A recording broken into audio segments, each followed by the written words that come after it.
This is breaking news from Local News Live. I'm Ryan Henson. President Joe Biden has announced that he will be stepping out of the race for the White House in 2024. The U.S. and Great Britain has begun a new series of airstrikes on Yemen's Houthi rebels.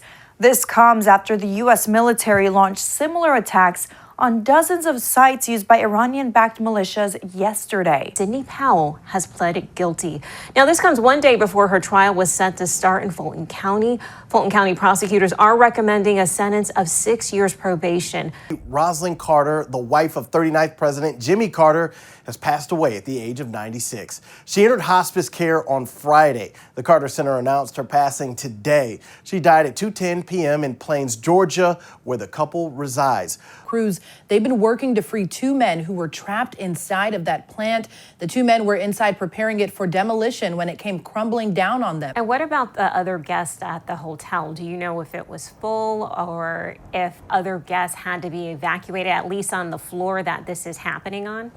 So currently we can tell you when we first got here, there were people, this was 6 a.m. and there was only a couple police vehicles at the time. There were people who were having breakfast in the lobby of the hotel. There wasn't a lot of concern at the moment. We have seen people in hotel rooms peek their heads out on those floors above us. Well, this is obviously going to be an incredibly important speech for the president tonight, and the number one issue for voters is the economy. It's immensely important to them. So we're expecting to hear quite a bit about that tonight. He's going to highlight, first of all, a lot of the legislation that he has passed or helped pass, including the Inflation Reduction Act, the CHIPS and Sciences Act, the American Rescue Plan, all saying that those have helped. Going into Governor Mills's first statements, the first thing, which is the last statement that she said that stuck with me, is that this is a dark day for the state of Maine, that this city, meaning Lewiston and Auburn, did not deserve this assault in its safety, on its peace of mind, and that this is an attack at the heart of who we as Maine people are. Parts of South Dakota, Minnesota, and Iowa all underwater this evening. Thousands have been displaced as officials work to set up resources for victims. Well, today marks 12 years since the horrific shooting at Sandy Hook Elementary School. In 2012, a gunman opened fire, killing 20 first graders and 6 educators before turning the gun on himself. Our top story tonight, a deadly bus crash in Mississippi. 7 people were killed, including a 6-year-old boy and her 16-year-old sister.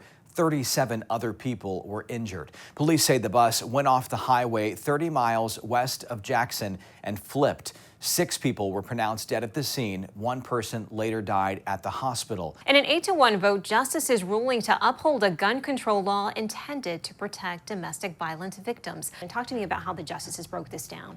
Well, all of the justices except Clarence Thomas, who's a known conservative justice, so to speak, ruled in the majority decision. Justice Thomas wrote the dissent. Well, we know that his visit, much like Secretary of State Antony Blinken, is about showing support and solidarity. Now, obviously, we have been seeing these images for the past several weeks, but this that's going on there has been going on for centuries, decades. Today marks 60 years since the horrific and racially motivated bombing at a church in Birmingham, Alabama.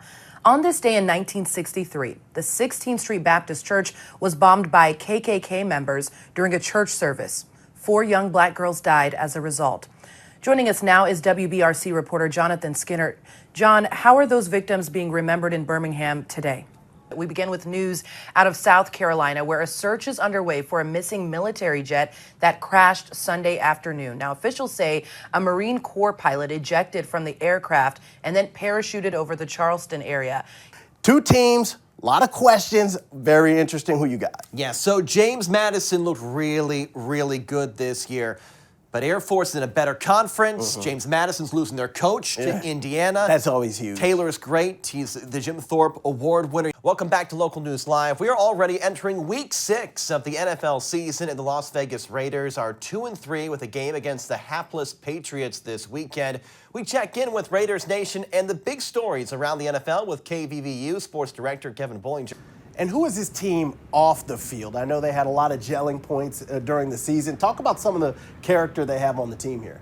What are a few important ways you think this brand of music, hip-hop, has shaped our country?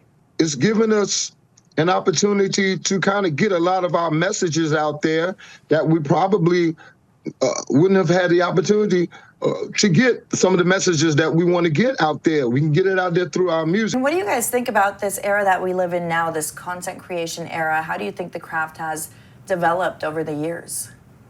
Yeah, poets have definitely benefited through this era of content creation. There was a point in time where if you were not in bookstores or if you were not, let's say, at open mics or poetry slams around the country, your content may not have moved.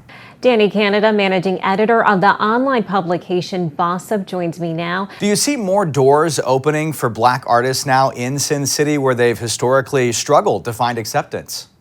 Absolutely. I definitely see more doors opening for Black artists. Indianapolis is just one of the cities that will be in the path of totality. Joshua Short from our station WNDU is at the Indianapolis Motor Speedway now.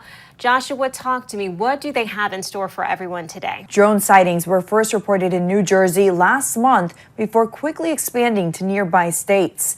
Officials say they're investigating to uncover more about what's flying, but say they don't pose as a national threat to the public. Let it snow, let it snow, let it snow. From flurries to freezing temps, the U.S. is getting its first true taste of winter at the top of 2025. Thank you for joining me. I'm Ryan Henson. This is Local News Live Weekend, and millions of you are bracing for this wintry blast.